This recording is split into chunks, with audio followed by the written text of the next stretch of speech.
ശ്രീ കൃഷ്ണകുമാർ മാധ്യമപ്രവർത്തകൻ, ചലച്ചിത്ര നടൻ, രാഷ്ട്രീയ പ്രവർത്തനം, ഇതിലേതിലാണ് ഏറെ ഔന്നത്യം എന്നതിലെ സംശയമുള്ളൂ? നല്ലൊരു ചോദ്യമാണ്. കാരണം അതിനകത്തൊരു കാര്യം വെച്ച് കഴിഞ്ഞാൽ എൻ്റെ 21ാമത്തെ വയസ്സിലാണ് ദൂരദർശനിൽ ജോലിയിൽ കയറുന്നത്. അതും ആഗ്രഹം വേറൊന്നായിരുന്നു, ജീവിതത്തിൽ സംഭവിച്ച വേറൊന്നായിരുന്നു. അച്ഛനൊക്കെ നേവിയിലായിരുന്നുകൊണ്ട് എങ്ങനെയും ഇന്ത്യൻ ആർമി അല്ലെ നേവിയുടെ ഒരു ഭാഗമാവണമെന്ന് വിചാരിച്ച് ടെസ്റ്റുകൾ 2 എഴുതി. 16-17 വയസ്സിൽ NDA എഴുതി. അത് കഴിഞ്ഞ് 20-21 വയസ്സായപ്പോൾ അതിന് മുമ്പായിട്ട് OTA, ഓഫീസേഴ്സ് ട്രെയിനിങ് അക്കാഡമി, 2ഉം തോറ്റുപോയി. അന്നാണെങ്കിൽ NCCയിൽ ഞാൻ ഭയങ്കര ആക്റ്റീവായി നിൽക്കുന്ന സമയം. 1983 RD പരേഡിന് ഡൽഹി പോകുന്നു. 84 പാരാട്രൂപ്പിംഗ് ആഗ്രയിൽ കംപ്ലീറ്റ് ചെയ്യുന്നു. പാരാ വിങ്സ് കിട്ടുന്നു. അപ്പോൾ എൻ്റെ ഒരു ഉറപ്പെന്താ, ഞാൻ കയറിപ്പോകും. പക്ഷേ അവിടെ ദൈവം തീരുമാനിക്കുന്നു, നീ ഒരു കാര്യം ചെയ്യും, നീ ഒരു ന്യൂസ് റീഡർ ആവുക. അതുപോലെ എങ്ങനെയാണ്, വലിയ മെറിറ്റിലാണെന്ന് പറയാൻ പറ്റില്ല, ഭാഗ്യം കടാക്ഷിച്ചാൽ മതി. ദൂരദർശൻ ഡയറക്ടർ ശ്രീ കുഞ്ഞികൃഷ്ണൻ, ഞാനൊക്കെ കുഞ്ഞികൃഷ്ണൻ അങ്കിൾ, രാഗിണി ആൻറ്റി എന്ന് പറയും, അവർ ഞങ്ങളുടെ അടുത്ത് താമസിക്കാൻ വരുന്നു. അവരുമായുള്ള ബന്ധത്തിൽ ഞാനവിടെ ന്യൂസ് റീഡർ ആവുന്നു 89. അവിടെ ന്യൂസ് വായിച്ചുകൊണ്ടിരിക്കുമ്പോൾ ആരോ വരുന്നു, 2 പേര് വരുന്നുണ്ടായിരുന്നു. അവരെനിക്ക് പരിചയപ്പെടുത്തുന്ന അവിടുത്തെ ഒരു സ്റ്റാഫായ ശ്രീ അനിൽജിത്ത്.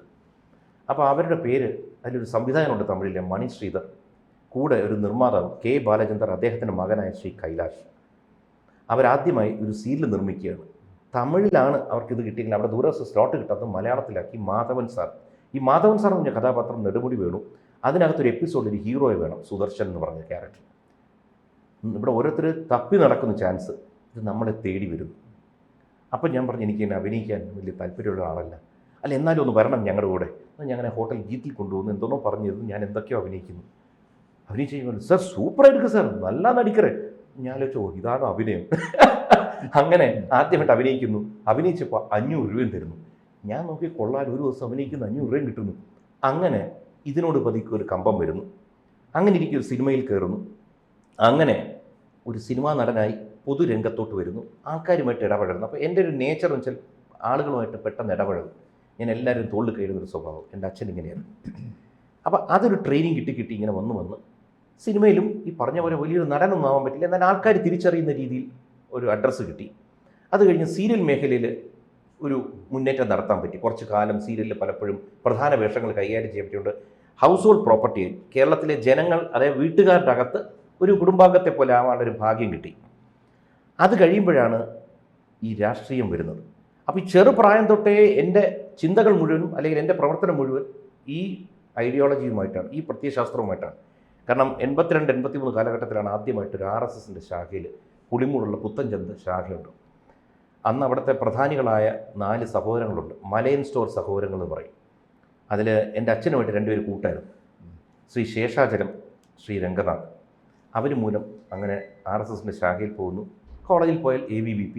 പക്ഷെ ഇതൊക്കെ ചെയ്യുമ്പോഴും എനിക്ക് ഇലക്ഷന് നിൽക്കുക അല്ലെങ്കിൽ നേതാവ് ഇതല്ല, ഈ ഉത്സാഹ കമ്മിറ്റി എന്ന് പറയുമല്ലോ, നമ്മുടെ ആൾക്കാരെ ജയിപ്പിക്കാൻ പോകുമല്ലോ, അതാണ് നമ്മുടെ പ്രധാന പരിപാടി. അങ്ങനെ പോകുന്നു. പിന്നെ ഈ പറഞ്ഞ പോലെ സ്ക്രീനിലൂടെ നമുക്ക് പേര് കൂട്ടത്തിൽ പലപ്പോഴും ഇലക്ഷൻ പ്രചരണത്തിനായിട്ട് എന്നെ വിളിക്കാറുണ്ടായിരുന്നു. അപ്പോൾ 2020 തദ്ദേശ സ്വയംഭരണ തെരഞ്ഞെടുപ്പിലാണ് ഏറ്റവും കൂടുതൽ വർക്ക് ചെയ്തത്. അതിന് മുമ്പത്തെ ലോക്സഭ ഇലക്ഷനിൽ പോയിരുന്നെങ്കിലും ഇതിൽ തിരുവനന്തപുരത്തിന് വേണ്ടി ഒരു 77 സ്ഥലങ്ങളിലാണ് ഞാൻ പോയി പ്രവർത്തിച്ചത്. 100 സീറ്റാണല്ലോ മൊത്തം. അത് കഴിഞ്ഞപ്പോൾ എനിക്ക് ഡൽഹിയിൽ നിന്ന് ഒരു കോൾ വരുന്നു, ഇങ്ങനെ പാർട്ടിയിൽ നിങ്ങളെ എടുത്താൽ കൊള്ളാമെന്നുണ്ട്. അങ്ങനെ നഡ്ഡാജി ഇവിടെ വരുന്നു, പാർട്ടിയിൽ കയറുന്നു. അത് കഴിഞ്ഞ് 2 ഇലക്ഷൻ ഫൈറ്റ് ചെയ്യുന്നു. 2ലും പരാജയപ്പെട്ടെങ്കിലും 2 സ്ഥലങ്ങളിലും വോട്ട് വർദ്ധിപ്പിക്കാനുള്ള ഒരു ഭാഗ്യം കിട്ടി. ഇനി ആ ചോദ്യത്തിലോട്ട് വരാം, ഏത് റോളാണ് ഇഷ്ടപ്പെടുന്നത് ചോദിച്ചാൽ ഇതെല്ലാം ഇൻ്റർ കണക്റ്റഡാണ്. അന്ന് TV-യിലൂടെ വന്നില്ലായിരുന്നെങ്കിൽ ഈ പൊതുജനങ്ങളുടെ ഇടയിലോട്ട് ഇറങ്ങാൻ പറ്റില്ലായിരുന്നു. മാത്രമല്ല ആൾക്കാരിലൊരു അക്സെപ്റ്റൻസും വേണമല്ലോ നമുക്ക്, എന്നാലേ നമുക്ക് പ്രവർത്തിക്കാൻ പറ്റും. അപ്പോൾ ഇതെല്ലാം ഒരു ചുവടായിട്ട് നമ്മളെ എവിടെയോ നമുക്കെന്തോ ഒരു തലയിൽ എഴുതിയിട്ടുണ്ടാവും, അവിടെ എത്താനുള്ള വഴികളാണ് ഇതെല്ലാം. അപ്പോൾ രാജ്യം ഭരിക്കുന്ന ഒരു പാർട്ടിയുടെ ഒരു കണ്ണിയാണ്. ആ കണ്ണി ഒരുപക്ഷെ കേരളത്തിൽ ഇനി ഒരു വലിയ മുന്നേറ്റം കുറിക്കണ്ടേ? കേരളത്തിൽ ഒരു കാര്യം ഉറപ്പാണ്, കേരളത്തിൻ്റെ ഫ്യൂച്ചർ ഈസ് BJP, അതിൽ യാതൊരു തർക്കവുമില്ല. കാരണം വെച്ചാൽ കണക്കുകൾ പറയുന്നത് എന്താണ്, ഇന്ന് കേരളത്തിൽ കഴിഞ്ഞ 10 വർഷം എടുക്കും ഏറ്റവും കൂടുതൽ വോട്ട് കൊണ്ട് വളർന്നിരിക്കുന്ന പാർട്ടി ഏതാണ് നോക്കിയാൽ BJP ആണ്. അവിടെ UDF-ഉം LDF-ഉം കാണും. ഇവരെല്ലാം മുന്നണിക്കകത്ത് അതിശക്തമായ അവർക്ക് ആളുകൾ കൂടെ ഉണ്ട്, മറ്റു പാർട്ടികൾ കൂടെ ഉണ്ട്. അവരുടെ വോട്ട് കൊണ്ടാണല്ലോ ഇവരെല്ലാം ജയിക്കുന്നത്. ഇവർ ഒറ്റയ്ക്കെടുത്ത് നോക്കൂ, BJP ഇപ്പോൾ 20% ബി ജെ പിയുടെ കുറച്ചെങ്കിലും ശക്തി എന്ന് പറയുന്ന BDJS എന്നൊരു അലയൻസ് അല്ലാതെ അലയൻസ് പാർട്ണർ അല്ല വേറെ ആരുണ്ട്? ആരുമില്ല. അപ്പോൾ തിരുവനന്തപുരം കോർപ്പറേഷൻ എടുത്താൽ വേറൊരു ഉദാഹരണം പറയാം. ഇവിടെ 35 സീറ്റ് ഇവിടെ BJP പ്രതിപക്ഷത്തിരിക്കുന്നു. ഏറ്റവും കൂടുതൽ സീറ്റ് നേടിയിരിക്കുന്ന കമ്മ്യൂണിസ്റ്റ് പാർട്ടി എനിക്കൊന്ന് 50 സീറ്റോളം അത്രയേ ഉള്ളൂ, വളരെ കുറവായി ആണ്. അതിനകത്ത് എത്ര പാർട്ട്നേഴ്സ് അവർക്ക് കൂടെ ഉണ്ട്? ഒറ്റയ്ക്ക് CPM-ന് എത്ര സീറ്റുണ്ട് നോക്കുക. അപ്പോൾ ഇവിടെ ഏറ്റവും കൂടുതൽ വളർന്നിരിക്കുന്നത് BJP തന്നെയാണ്. വളരാൻ പോകുന്നതും ഭരണത്തിൽ വരാൻ പോകുന്നതും BJP തന്നെ. എപ്പോഴും എങ്ങനെയെന്നുള്ളത് അതിശക്തമായി ചിന്തിച്ച് കൊണ്ടുവരാൻ കഴിവുള്ള നേതാക്കൾ ഡൽഹിയിൽ ഇരിപ്പുണ്ട്. ശ്രീ കൃഷ്ണകുമാറെ, പലപ്പോഴും വിജയത്തിനോടും അടുത്തെത്തും, പക്ഷേ വിജയം നേടുന്നില്ല. അതാണ് നമ്മൾ കേരളത്തിൽ കണ്ടിട്ടുള്ളത്. ഇപ്പോൾ ഏറ്റവും അവസാനം തന്നെ ഈ രാജീവ് ചന്ദ്രശേഖർ വിജയത്തോടടുത്തു, പ്രതീക്ഷിച്ചതാണ് തിരുവനന്തപുരം രാജീവ് ചന്ദ്രശേഖർ BJP നേടി എന്നുള്ളത്. അപ്പോൾ അവിടെയൊക്കെ ഇങ്ങനെ നിൽക്കുകയാണ്, എന്താ വിജയിച്ചു എന്ന് പറഞ്ഞു. അതെ, ഒരിക്കൽ O രാജഗോപാൽ അല്ലേ വിജയിച്ചു എന്ന് പറഞ്ഞ് നമ്മൾ കൊടിയെടുത്തവരല്ലേ? അല്ല, അതിൽ നമ്മൾ ശ്രദ്ധിക്കേണ്ട വെച്ചാൽ ഈ രണ്ട് സ്ഥലങ്ങളിലും നമ്മളിത് കുറച്ച് ഓപ്പണായിട്ട് ചർച്ച ചെയ്യേണ്ട വിഷയമാണ്. ഇവിടെ മതപരമായ പ്രശ്നങ്ങളുണ്ട്. ഫോർ എക്സാമ്പിൾ, ഞാനും തിരുവനന്തപുരത്ത് സെൻട്രൽ മണ്ഡലത്തിൽ മത്സരിച്ചതാണ്. സിറ്റി എണ്ണിക്കൊണ്ടിരുന്നപ്പോൾ മുന്നിട്ട് നിന്നു. പക്ഷേ നമ്മൾ കോസ്റ്റൽ ഏരിയയിലോട്ട് വരുമ്പോഴത്തേക്ക് അവിടെ നമ്മൾ ലാറ്റിൻ ക്രിസ്ത്യൻസിൻ്റെ ഇടയിലോട്ട് വരുമ്പോൾ നമുക്ക് വോട്ട് കിട്ടുന്നില്ല. എന്തുകൊണ്ട്? അതാണ് രാജീവ് ചന്ദ്രശേഖർ രാജഗോപാലായിട്ടും സെയിം ആണ്. അതെ, ഈ രണ്ടുപേരും മുന്നിട്ട് നിന്നിട്ട് അവിടെ കൗണ്ട് ചെയ്യുമ്പോൾ നമ്മൾ പോകുന്നു. അപ്പോൾ അതെന്താണ് പ്രശ്നം? ആ പ്രശ്നത്തിനെ നമ്മൾ അഭിമുഖീകരിക്കേണ്ടത് ഇലക്ഷൻ വരുന്ന സമയത്തല്ല. ഈ ഇലക്ഷൻ്റെ 10 ദിവസം മുമ്പ് നമ്മൾ പോയിട്ട് അവരെവരെയും കാണുക, അവരെ കെട്ടിപ്പിടിക്കുക, ഉമ്മ വയ്ക്കുക, അവരുടെ ആരാധനാലയങ്ങളിൽ പോവുക, ഫോട്ടോ കൊടുക്കുക, അതല്ല വേണ്ടത്. നമ്മൾ ഇന്ന് പ്രവർത്തിച്ച് തുടങ്ങണം. എങ്ങനെയാണ് അവരെ കൂടെ നമ്മുടെ കൂടെ നിർത്താൻ? കാരണം ഇന്ന് ഭാരതത്തിൽ എല്ലാ മതസ്ഥരും BJPയുടെ കൂടെ വന്നുകൊണ്ടിരിക്കുന്നൊരു ഏറ്റവും നല്ല അന്തരീക്ഷം. അതിൽ തന്നെ ക്രിസ്തീയ സമുദായം വളരെയധികം BJPയുടെ അടുത്തുകൊണ്ടിരിക്കുകയാണ്. ഈ കഴിഞ്ഞ ക്രിസ്മസിനും ഇതിന് മുമ്പത്തെ ക്രിസ്മസിനും പ്രധാനമന്ത്രിയുടെ ഓഫീസിൽ ഇവിടുത്തെ പ്രധാന സാമുദായിക നേതാക്കൾ, ബിസിനസ് എല്ലാ ആൾക്കാരെയും വലിയൊരു മീറ്റിംഗ് നടക്കുന്നുണ്ട്. അപ്പോൾ നമ്മൾ എന്താ മനസ്സിലാക്കേണ്ടത്? ക്രിസ്ത്യൻ സമൂഹത്തിന് നമ്മൾ we have to take them into confidence. ആ കോൺഫിഡൻസിൽ എടുക്കുന്നതിൽ എവിടെ ഒരു പരാജയമുണ്ട്. അതുകൊണ്ടാണ് ഇത്തവണ പോലും 20-ൽ 18 സീറ്റുകൾ കോൺഗ്രസിന് കിട്ടുമ്പോഴും ഇവരുടെ ആൾക്കാരുമായി സുഹൃത്തുക്കളും ബന്ധുക്കളും അല്ലെങ്കിൽ കുറച്ച് പിതാക്കന്മാരുടെ ഞാൻ സംസാരിക്കുമ്പോൾ അവർ പറയുന്ന കൃഷ്ണകുമാറേ, ഞങ്ങൾക്ക് BJPക്ക് വോട്ട് ചെയ്യണമെന്നുണ്ട്, പക്ഷേ ഒരു ഉറപ്പും വരുന്നില്ല, ഞങ്ങൾക്കൊരു ധൈര്യവും വരുന്നില്ല. അതുകൊണ്ട് ഞങ്ങൾ ഒന്നടങ്കം വോട്ട് ചെയ്യാതെ കുറച്ച് പേര് BJPക്ക് വോട്ട് ചെയ്താൽ അവിടെ കോൺഗ്രസും ജയിക്കില്ല, BJPയും ജയിക്കില്ല. ഇവിടെ സംസ്ഥാനത്ത് കമ്മ്യൂണിസ്റ്റ് ഭരണം ഞങ്ങൾക്ക് സഹിക്കാൻ പറ്റുന്നില്ല, കമ്മ്യൂണിസ്റ്റ് MP-മാരെ ഞങ്ങൾക്ക് അങ്ങോട്ട് അയക്കാനും താല്പര്യം. അതുകൊണ്ട് ഞങ്ങൾ ഇത്തവണയും BJPക്ക് വോട്ട് ചെയ്യാൻ ധൈര്യമില്ല, ഞങ്ങൾ കോൺഗ്രസിന് വോട്ട് ചെയ്തതാണ് എന്ന് പറഞ്ഞവരുണ്ട്. അപ്പോൾ ഇവരുടെ പ്രശ്നങ്ങൾ നമ്മൾ വളരെ മുൻകൂട്ടി അഡ്രസ്സ് ചെയ്ത് നല്ലൊരു അലയൻസ് ഉണ്ടാക്കി നമ്മൾ പോവുകയാണെങ്കിൽ ഡെഫിനറ്റ്ലി വരുന്ന നിയമസഭാ തിരഞ്ഞെടുപ്പും അതിന് മുമ്പ് നടക്കുന്ന തദ്ദേശീയ സ്വയംഭരണ തിരഞ്ഞെടുപ്പിലും വലിയ മാറ്റങ്ങൾ വരുത്താൻ പറ്റും. പക്ഷെ ഇപ്പോഴും പറയുന്നു, നമ്മൾ ആ ലാസ്റ്റ് മിനിറ്റ് അല്ല, ഇന്ന് പ്രവർത്തനം തുടങ്ങണം. അതാണ് എനിക്ക് ഇപ്പോൾ ഓർമ്മ വരുന്നത്. ശോഭാ സുരേന്ദ്രൻ പറഞ്ഞൊരു കാര്യമുണ്ട്, നമ്മൾ ഒരാൾ മണ്ഡലത്തിൽ തോറ്റു എന്ന് വിചാരിച്ച് അവിടെ സ്ഥലം വിട്ടു പോകരുത്, അവിടെ കേന്ദ്രീകരിച്ച് നിൽക്കണം. പാർട്ടി ഓഫീസുകൾ ജനസേവന കേന്ദ്രങ്ങളാകണം. ഇപ്പോൾ പല പദ്ധതികൾ പോലും പ്രധാനമന്ത്രിയുടേത് സാധാരണ ജനങ്ങൾക്ക് അറിയാതെ പോകുന്നുണ്ട്. വളരെ ശരിയാണ്. ഇത് പരിചയപ്പെടുത്തി കൊടുക്കുക എന്നുള്ളതാണ്. അതിപ്പോൾ പറയാൻ തുടങ്ങിക്കഴിഞ്ഞാൽ നമ്മൾ ആർക്കും എതിരായിട്ട് ഒരു നിഷ്പക്ഷവാദിയായിട്ട് ഞാൻ സംസാരിക്കാം. ഇപ്പോൾ ശ്രീമതി ശോഭാ സുരേന്ദ്രൻ ആറ്റിങ്ങിൽ നിന്ന് വളരെയധികം വോട്ട് വർദ്ധിപ്പിച്ച ഒരു സ്ഥാനാർത്ഥി, 2,48,000 അതെ വോട്ട് പിടിച്ചു. അതിനേക്കാൾ പ്രധാനമായിട്ട് എനിക്ക് തോന്നിയത് അന്നത്തെ അവിടുത്തെ സിറ്റിംഗ് MP-യെ തോൽപ്പിച്ചത്, അതായത് ശ്രീ സമ്പത്താണെന്ന് തോന്നുന്നു. അദ്ദേഹം തോറ്റതിൻ്റെ കാരണം ശോഭയാണ്. അതെ, അപ്പോൾ ഒരു ഓളം സൃഷ്ടിച്ചു. പക്ഷെ അത് കഴിയുമ്പോൾ പുള്ളിക്കാരി പിന്നെ ആലപ്പുഴ മത്സരിക്കുന്നതാണ്. പുള്ളിക്കാരുടെ താല്പര്യമല്ല, സ്വാഭാവികമായിട്ടും പാർട്ടി പറയും. ഇവിടെ തിരുവനന്തപുരത്ത് ഞാൻ നോർത്തിൽ മത്സരിച്ചു, സെൻട്രലിൽ മത്സരിച്ചു. അപ്പം മത്സരം കഴിയുമ്പോൾ എന്താ പ്രശ്നം പറ്റിച്ച പലരും ചോദിക്കുന്ന ചോദ്യം, കൃഷ്ണകുമാറേ ഇപ്പോൾ കാണാനില്ലല്ലോ, ഇപ്പോൾ കൊല്ലത്ത് നടക്കുന്നു, കൃഷ്ണകുമാറേ ഇലക്ഷൻ കഴിഞ്ഞിട്ട് കാണുന്നില്ലല്ലോ. അപ്പോൾ എല്ലാ ആൾക്കാർക്കും 1,60,000 വോട്ട് കിട്ടി. 60,000 വോട്ട് കൂട്ടാൻ കഴിഞ്ഞു. അതെന്തുകൊണ്ടാണ്?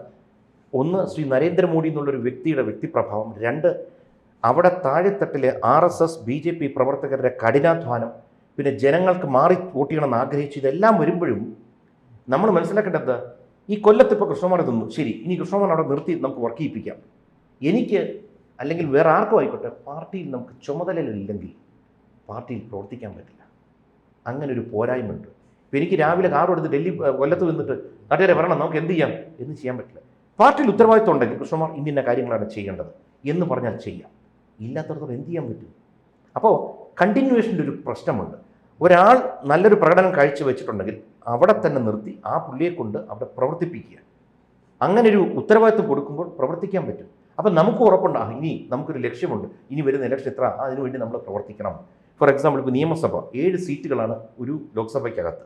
ഈ 7 സ്ഥലത്തും നമ്മൾ പോയി പ്രവർത്തിക്കുക, കേന്ദ്രത്തിൻ്റെ പദ്ധതികളെ പറ്റി പറയുക. ഫോർ എക്സാമ്പിൾ, കൊല്ലത്തെ റെയിൽവേ സ്റ്റേഷൻ്റെ പണി നടക്കുന്നു, ഇതെവിടെ നിന്നുള്ള ഫണ്ടാണ്, ഇതെങ്ങനെയാണ് അവിടെ സംഭവിക്കുന്നത്, ആരാണ് ഇതിന് താല്പര്യം എടുത്തത്, അവിടുത്തെ MP ആണോ, MP റോൾ ഉണ്ടോ, ഇവിടുത്തെ ഹൈവേ വന്നു, MP പറയുന്നത് ഞാൻ കാരണമാണ്. ഹൈവേ കൊല്ലത്ത് മാത്രമല്ല, തിരുവനന്തപുരം ടു കാസർഗോഡാണ് വരുന്നത്. പാറശാല മുതൽ കാസർഗോഡ് വരുമ്പോൾ ഓരോ MP ഞാൻ കാരണമാണ് എൻ്റെ ഇവിടെ റോഡ് വരുന്നതെന്ന് പറയുന്നത്. അപ്പോൾ പ്രധാനമന്ത്രിയുടെ കാഴ്ചപ്പാടിൽ വരുന്നത് ഇത് പൊതുജനങ്ങളിലോട്ട് എത്തിച്ചു കൊടുക്കണം. നിങ്ങൾക്ക് ഈ സുഖസൗകര്യങ്ങൾ ഈ 36 വർഷം ഈ ഹൈവേ അടഞ്ഞു കിടന്നു, എന്നിട്ട് എങ്ങനെ ഓപ്പണായി, അത് പ്രധാനമന്ത്രി വന്നു, പ്രധാനമന്ത്രി എങ്ങനെ ഫണ്ട് കൊണ്ടുവന്നു, അത് രാജ്യത്ത് അഴിമതി തുടച്ചു നീക്കി മേൽത്തട്ടിലുള്ള. രണ്ടാമത് GST വന്നപ്പോൾ എതിർത്തു. ഞാൻ ചോദിക്കട്ടെ, രാജ്യ പുരോഗതിക്ക് പണം വേണം, ഈ പണം എവിടെ നിന്നാണ് നമ്മൾ സമ്പാദിക്കേണ്ടത്?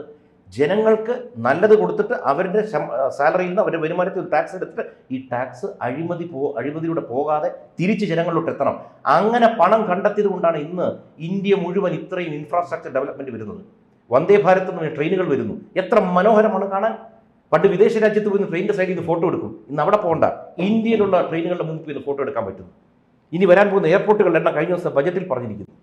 കാരണം നമ്മുടെ ആൾക്കാർ ഇതിനേക്കാൾ അർഹിക്കുന്നവരാണ്, സുഖസൗകര്യങ്ങളും നന്മയെ അറിയിക്കുന്നവരാണ്. അവർ പണം മുടക്കാൻ തയ്യാറാണ്. പക്ഷെ അവരുടെ വിശ്വാസം പോയി. കാരണം ടാക്സായി കൊടുക്കുന്ന പണം മുഴുവൻ പദ്ധതിയുടെ പേരിൽ ഇവിടെ അഴിമതി നടത്തിയിട്ട് അവർക്ക് തിരിച്ചു കിട്ടുന്നില്ല. റോഡുകളിൽ കുഴി വരേണ്ട കാര്യം എന്താണ്? അതിനകത്ത് 1 രൂപ മുടക്കുമ്പോൾ 65 പൈസ ചോരുകയാണ്, 35 പൈസ റോഡിൽ വരുന്നുള്ളൂ. ഇത് തടയണം. ഇത് പറഞ്ഞു കഴിഞ്ഞാൽ കേന്ദ്രം പൈസ കൊടുക്കുന്നില്ല, കാരണം കൊടുത്ത പൈസയുടെ കണക്ക് കൊടുക്കാതെ എങ്ങനെയാണ് വീണ്ടും പൈസ കൊടുക്കുക? അപ്പോൾ ഉടനെ മതത്തിൻ്റെ പേരിൽ ഇളക്കുക. ഇതൊക്കെയാണല്ലോ ഇവിടുത്തെ പ്രശ്നം. അപ്പോൾ ഇതിനൊരു കംപ്ലീറ്റ്ലി ഒരു സമൂലമായ മാറ്റം വരണമെന്നുണ്ടെങ്കിൽ എഴുതി വെച്ച് തരാം. കേന്ദ്രം ഭരിക്കുന്ന, പ്രത്യേകിച്ച് ശ്രീ നരേന്ദ്രമോദി ഭരിക്കുന്ന ഈ BJPയുടെ കീഴിൽ നമുക്കിവിടെ ഒരു മന്ത്രിസഭ വന്നാൽ ഈ ഡബിൾ എഞ്ചിൻ എന്ന് പറയാൻ കാര്യം എന്താ? ഉത്തർപ്രദേശ് ഒരു ഉത്തമ ഉദാഹരണമാണ്. ഈ കുംഭമേള പോലുള്ള സംഭവങ്ങൾക്കുള്ള മുന്നൊരുക്കങ്ങൾ അവിടെ ഇത്രയും പേര് വരുന്നതല്ലേ. ഈ കംപ്ലീറ്റ്ലി തടസ്സമില്ലാതെ പോലീസ് ഇതെങ്ങനെ നിയന്ത്രിക്കുന്നു? വലിയ റോഡുകൾ വന്നു, വണ്ടികൾ പാർക്ക് ചെയ്യാൻ സൗകര്യങ്ങൾ വന്നു, എല്ലാത്തിനും സൗകര്യം ചെയ്തുകൊണ്ട്. അതെന്തുകൊണ്ടാണ്? ഒരേ വണ്ടി തന്നെ 2 പേര് വലിക്കുക, ഒരു നരേന്ദ്രമോദിയും ഒരു യോഗിയും വലിക്കുക. അപ്പോൾ വണ്ടിയുടെ സ്പീഡ് ആലോചിച്ച് നോക്കി. ഇതിവിടെ എന്താ? കേന്ദ്രം ഇങ്ങോട്ട് വലിക്കുമ്പോൾ സംസ്ഥാനം ഇങ്ങോട്ട് വലിക്കും, അവിടെ സ്റ്റക്കാണ് ഇവിടെ. ഇതല്ലേ ഇവിടുത്തെ പ്രശ്നം, കുറ്റം പറയാൻ മാത്രം. ഈ കഴിഞ്ഞ തവണ ഈ പ്രധാനമന്ത്രി നരേന്ദ്രമോദി ഏറ്റവും അധികം ഇഷ്ടപ്പെടുന്ന ഒരു പാർലമെൻറ്റേറിയനോടാണ് ശ്രീ കൃഷ്ണകുമാർ എതിരിട്ടതെന്നുള്ളതാണ് അല്ലേ? അതൊരു വലിയ അനുഭവമല്ലായിരുന്നു? നരേന്ദ്രമോദിക്ക് മാത്രമല്ല, എനിക്കും അദ്ദേഹത്തെ ഇഷ്ടമാണ്. ഞാൻ പ്രേമേന്ദ്ര ചേട്ടൻ എന്ന് വിളിക്കുന്നത്, അത് വേറെ കാര്യം. പക്ഷേ നരേന്ദ്രമോദിജിക്ക് അദ്ദേഹത്തോടൊന്നല്ല, എല്ലാ MP-മാരും 543 MP-മാരോടും അദ്ദേഹത്തിന് ഇഷ്ടമാണ്.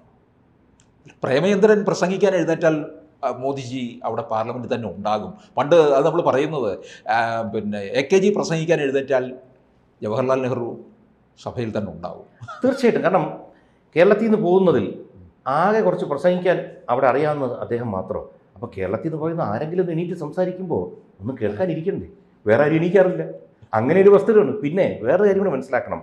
ഇപ്പോൾ അദ്ദേഹത്തിനെ ക്ഷണിച്ചു എന്ന് പറയുന്നു, പ്രധാനമന്ത്രി ക്ഷണിച്ചു എന്നൊക്കെ പറയുന്നുണ്ടല്ലോ, അദ്ദേഹത്തെ ഒറ്റയ്ക്ക്. അത് ഘടകകക്ഷികളുടെ വ്യക്തികൾ, നേതാക്കളെ, എല്ലാ പാർട്ടിയുടെയും ഒരു MP ഉണ്ടെങ്കിൽ അദ്ദേഹത്തെ വിളിക്കും. ഇദ്ദേഹത്തിൻ്റെ പാർട്ടിയിൽ അദ്ദേഹം മാത്രമാണ് എൻ്റെ വിശ്വാസം. അപ്പോൾ എന്താ പറ്റുന്നത്? അദ്ദേഹത്തെ വിളിച്ചേ പറ്റൂ. അപ്പോൾ അദ്ദേഹത്തിൻ്റെ കൂടെ ഇരിക്കുന്ന ഫോട്ടോ ആണ് കേരളത്തിൽ വരുന്നത്. ഇതേപോലെ മധ്യപ്രദേശിലും രാജസ്ഥാനിലും ഗുജറാത്തിൽ നിന്നൊക്കെ ഉള്ള ചെറിയ ചെറിയ പാർട്ടികളുണ്ട്, അല്ലെങ്കിൽ ബീഹാറിൽ നിന്നും ഒറ്റക്കക്ഷി പാർട്ടികൾ. ഇപ്പോൾ ചിരാഗ് പാസ്വാനെ വളരെ ഇഷ്ടമാണ് നോക്കും.